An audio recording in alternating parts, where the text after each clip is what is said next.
बिस्मिल्लाहिर्रहमानिर्रहीम। अस्सलाम वालेकुम। आज 4 अप्रैल बरोज़ इतवार हम बात करेंगे दो अहम इश्यूज़ के हवाले से। मौलाना फजलुर रहमान की हालत तशवीशनाक है और इस्लामाबाद से बड़ी ख़बर सामने आई है, वो डिटेल्स मैं आपके साथ शेयर करूंगा। साथ ही हम बात करेंगे पीडीएम के हवाले से और मौलाना फजलुर रहमान की शूरा का इजलास, मौलाना फजलुर रहमान पर उनकी जमात का प्रेशर, उनके अपने लोगों का प्रेशर और वो बीमारी लेकर जो बैठे हैं, और फिर जो शूरा का इजलास होना था 6 अप्रैल को, वो सारी डिटेल्स मैं आपके साथ शेयर करूंगा। लेकिन पहले मैं आपको बताता चलूँ कि पाकिस्तान पीपल्स पार्टी जो हाथ किया है मुस्लिम लीग नून और जमीयत उलमा इस्लाम फ़े के साथ, शायद इनके साथ इतना तो इमरान खान ने नहीं किया होगा जितना बिलावल जरदारी ने इनके साथ हाथ किया है।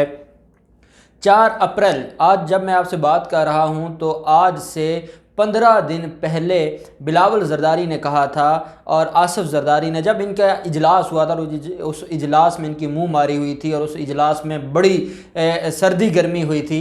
उस इजलास में यह कहा गया था कि हम अपना सीईसी का इजलास बुलाएंगे और सीईसी के इजलास में फ़ैसला करेंगे कि हमने रिज़ाइन देना है या नहीं देना, हम आपके साथ मज़ीद चलेंगे या नहीं चलेंगे, हम आपके एजेंडे को सपोर्ट करेंगे या नहीं करेंगे। वो फ़ैसला हमारा इजलास करेगा, हमारी सीईसी का इजलास करेगा। फिर वो मामला चलता रहा। 26 मार्च को लॉन्ग मार्च होना था। लॉन्ग मार्च को जो पाकिस्तान पीपल्स पार्टी की वजह से मुस्लिम लीग नून और जमीयत उलमा इस्लाम फ़े और पीडीएम ने कह दिया कि हम नहीं करते जब तक पाकिस्तान पीपल्स पार्टी रिज़ाइन नहीं देती। अब इधर से नून लीग रिज़ाइन मांग रही थी, उधर से नून लीग ज़िमनी इलेक्शन की भी तैयारियाँ कर रही थी। उसके बारे में जो बात की है परवेज़ अशरफ ने, राजा परवेज़ अशरफ आपको पता है वो इस सारे मामले में बड़ा करीबी था, मरीम नवाज़ के साथ भी, मौलाना के साथ भी, वो मीटिंग्स में भी बैठते थे, सारी चीज़ें। उन्होंने आज बड़ा पोल खोल दिया और उनका ये कहना है कि पाकिस्तान मुस्लिम लीग नून जब हमारे साथ मीटिंग में बैठा करती थी तो पाकिस्तान मुस्लिम लीग नून हमें ये कहती थी कि कौन सा रिज़ाइन, हमने नहीं रिज़ाइन देना, हम तो वैसे ही हुकूमत को डराने के लिए ये बातें करते हैं, हमने रिज़ाइन कोई नहीं देना, आप भी रिलैक्स रहें। आज उसी रिज़ाइन की बुनियाद पर ये हमारे साथ अपने रिश्ते नाते ख़त्म करना चाहते हैं, तो इनको शर्म आनी चाहिए। ये राजा परवेज़ अशरफ ने आज इनको तमाचा मारा है। अब पीडीएम की उम्मीद थी और पीडीएम को ये लगता था कि अगर हमारा कहीं रिवाइवल होगा हमारे ताल्लुकात का, रिलेशंस का पाकिस्तान पीपल्स पार्टी के साथ, तो वो तो 4 अप्रैल को होगा।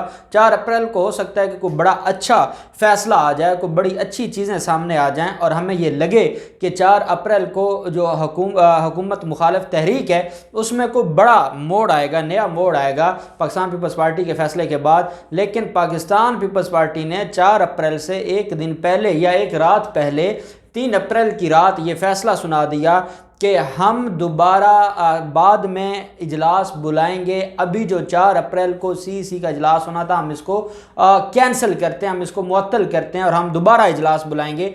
अब आप अंदाज़ा लगाएं कि जिस ट्रक की बत्ती के पीछे मौलाना और नवाज शरीफ को लगाया आसिफ जरदारी ने और 4 अप्रैल के इजलास का बहाना बना के इनको टालते रहे, इनको सारे मामलात में देखते रहे और एट दी एंड ये हुआ कि 4 अप्रैल का इजलास ही मुलतवी कर दिया। अब एहसन इकबाल, क्योंकि ये जो शाजिया मरी ने बड़ी अच्छी बात की, वो कहती हैं हमें तो एक समझ नहीं आती कि हम नून लीग कौन सी वाली से बात करें। एक तो मरीम नवाज़ वाली नून लीग है और एक हमजा शहबाज वाली नून लीग है। ये शाजिया मरी बात कर रही हैं। देखो, मैं बात करता था या कोई हुकूमत के लोग बात करते थे, सहाफ़ी बात करते थे, रिपोर्टर्स बात करते थे, तो चलें ये एक अलग बात थी कि जी 2 ग्रुप्स हो गए हैं, नून लीग 2 ग्रुपों में तकसीम हो गई है और 2 ग्रुप हैं जो नून लीग को लेकर चल रहे हैं, ये चलें बात हमारी तो समझ आती थी। शाजिया मरी और पाकिस्तान पीपल्स पार्टी जो आज भी अपने आप को अपोजिशन का हिस्सा समझते हैं, उनका यह कहना है कि हम किस वाली नून लीग से बात करें। तो क्या अब भी किसी को शक रह गया है हामिद मीर एंड कंपनी को, जो कहते थे कि बड़ी खुशियां मनाई जाती हैं कि जाती उमरा में लड़ाई हुई है और उस लड़ाई से कुछ नहीं होगा, मरियम और हमजा इकट्ठे होंगे।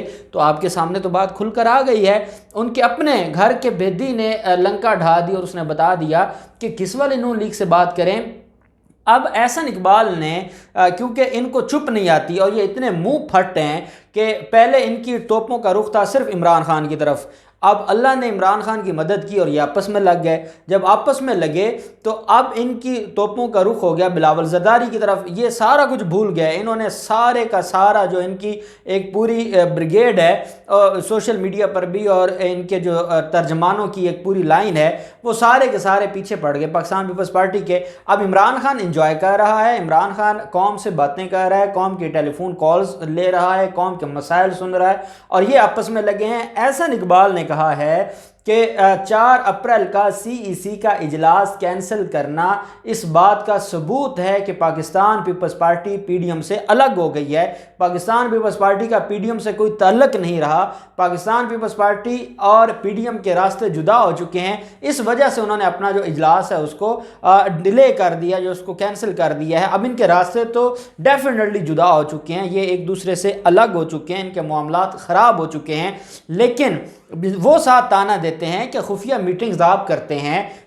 PDM کی 5 جماعتوں کی آپ نے خفیہ میٹنگ کی ہے مولانا عبدالغفور حیدری کے پاس جا کر، اور آپ خفیہ میٹنگز کرتے ہیں، آپ اپنے خفیہ تعلقات بناتے ہیں۔ آپ نے کہا ہے کہ ہم اپوزیشن لیڈر یوسف رضا گیلانی کو نہیں مانیں گے، جس یوسف رضا گیلانی کو آپ کی نون لیگ نے ٹکٹ کا جو آپ جو الیج کرتے ہیں، یا آپ جو ایک دعویٰ کرتے ہیں کہ نون لیگ کی ٹکٹ کی بنیاد پر یوسف رضا گیلانی کو زیادہ ووٹ ملے ہیں اور وہ سینیٹر بنے ہیں، جس کو آپ نے سینیٹر بنوایا ہے، اب آپ اس کو اپوزیشن لیڈر ماننے کو تیار نہیں ہیں۔ آپ اپنی کی ہوئی چوائس کے خلاف آ گئے ہیں اور آپ اس کے خلاف آ گئے ہیں۔ اب آپ کہتے ہیں کہ ANP بھی ہمارے ساتھ ہے اور باقی جو مینگل گروپ ہے وہ بھی ہمارے ساتھ ہے، اور ہم 5 جماعتوں کا جو گروپ ہے وہ ہم الگ سے اپوزیشن کریں گے سینٹ میں، ہم یوسف رضا گیلانی یا پاکستان پیپلز پارٹی کا ساتھ نہیں دیں گے۔ اب یہ معاملہ یہاں تک آ گیا ہے اور یہ اس حد تک ان کے کلیشز بڑھ گئے ہیں۔ دوسری طرف آصف زرداری نے مولانا فضل الرحمان کو جو ٹیلی فون کال کی ہے اور مولانا فضل الرحمان سے ان کی جو صحت کے بارے میں بات کی ہے، ساتھ مولانا فضل الرحمان نے کہا ہے کہ جس طریقے سے پاکستان پیپلز پارٹی نے ریئیکٹ کیا ہے یا پاکستان پیپلز پارٹی سارے معاملات کو لے کر چل رہی ہے، اس سے نہیں لگتا کہ کوئی معاملات حل ہوں گے یا یہ معاملہ کسی طرف جائے گا، یہ معاملہ تو خرابی کی طرف جائے گا، اور اسی طریقے سے یہ معاملات اگر خراب ہوتے رہے تو پھر تو PDM نہیں چل سکے گی، اپوزیشن نہیں چل سکے گی۔ تو آصف زرداری نے کہا جی ہم تو جتنا کر سکتے تھے ہم نے کیا ہے، لیکن آپ لوگوں کی طرف سے کوئی گنجائش نہیں نکالی گئی کہ آپ ہمارا ساتھ دیتے یا آپ ہمیں کوئی تھوڑا سا گیپ دیتے یا آپ ہمیں کوئی ہمارے لیے ویکیوم چھوڑتے کہ ہم اپنی سیاست بھی کر سکتے۔ آپ نے تو ہمیں اپنا غلام بنانے کی کوشش کی۔ اب معاملہ ہے مولانا فضل الرحمان کا۔ مولانا فضل الرحمان کی ایک تو جو صحت ہے اور ان کا جو فیور ہے وہ ٹھیک نہیں ہو رہا، اور مولانا فضل الرحمان کو یہ گھمنڈ ہے یا مولانا فضل الرحمان کو یہ ایک کوئی ذہنی کوئی بیماری ہے کہ وہ کہتے ہیں کہ کرونا نہیں ہے، اور انہوں نے بقول ان کے ترجمان اسلم غوری کے کوئی ٹیسٹ بھی کروایا ہے کرونا کا، لیکن وہ کرونا ان کو نہیں ہے یا منفی رپورٹ آ گئی۔ اس کے باوجود جو سمپٹمز ہیں وہ سارے کے سارے کرونا کے ہیں، اور جو ذرائع ہیں کیونکہ اسلام آباد والے گھر میں ہیں جو مولانا فضل الرحمان، اور وہیں پہ ان کا علاج معالجہ ہو رہا ہے، تو جو ذرائع ہیں وہ یہ بتاتے ہیں کہ مولانا فضل الرحمان کی جو طبیعت ہے، جو ان کی صحت ہے، وہ انتہائی تشویشناک ہے، اور ان کو جو فیور ہے، ان کو ڈرپس لگی ہوئی ہیں، اور ان کے جو معاملات ہیں وہ انتہائی خراب ہیں۔ اب معاملہ یہ ہے کہ کیا مولانا فضل الرحمان کی جو بیماری ہے وہ واقعی بیماری ہے یا وہ پریشر ہے جو ان کے اوپر جمعیت علماء اسلام پاکستان کی طرف سے تھا، مولانا شیرانی اور حافظ حسین احمد کی طرف سے تھا۔ اس پریشر میں آ کر مولانا فضل الرحمان نے 6 اپریل کو مجلس شورا کا اجلاس بلایا تھا، اور آج اس کا اناؤنس کیا ہے کہ وہ 6 اپریل کو اپنا مجلس شورا کا اجلاس بھی کینسل کرتے ہیں، کیونکہ مولانا فضل الرحمان کہ یہ اس حالت میں نہیں ہے کہ وہ شورا کا اجلاس میں بیٹھ سکیں۔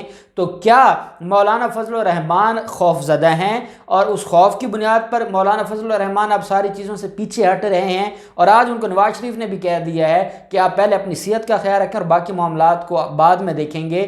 تو اس بات کا اندازہ ہو گیا ہے کہ ایک تو PDM پریکٹیکلی ختم ہو چکی ہے، PDM کے غبارے سے ہوا نکل چکی ہے۔ مریم نواز بھی اب خاموش ہو کے بیماری کا بہانہ بنا کے ڈاکٹر عدنان کو بلا کے اپنی بیرون ملک جانے کی، لندن جانے کی تیاریوں میں مصروف ہیں، اور وہ بہانے بازی کر رہی ہیں اور اپنی وہ بیلوں میں ریلیف لینے کے چکر میں ہیں۔ مولانا فضل الرحمان اپنی جماعت کے پریشر کی وجہ سے کمرے میں بند ہو گئے ہیں۔ صرف اس وقت اگر کوئی ملک میں کام کر رہا ہے یا سیاست کر رہا ہے وہ عمران خان ہے، باقی سارے اپنی اپنے بلوں میں چھپ گئے ہیں، اور جو انہوں نے ایک پورا ایک تماشا لگایا تھا اور ایک ڈرامہ رچایا تھا وہ سارے کا سارا اپنی موت آپ مر گیا ہے، اور وہ پاکستان کی خدمت کر رہے ہیں۔ اب دیکھتے ہیں یہ سارے معاملات کہاں جاتے ہیں۔ جو بھی ڈیٹیلز ہوں گی ہم آپ کے ساتھ شیئر کرتے رہیں گے۔ اللہ پاک پاکستان کا حامی و ناصر ہو۔ بہت شکریہ۔ اللہ حافظ۔ پاکستان زندہ باد۔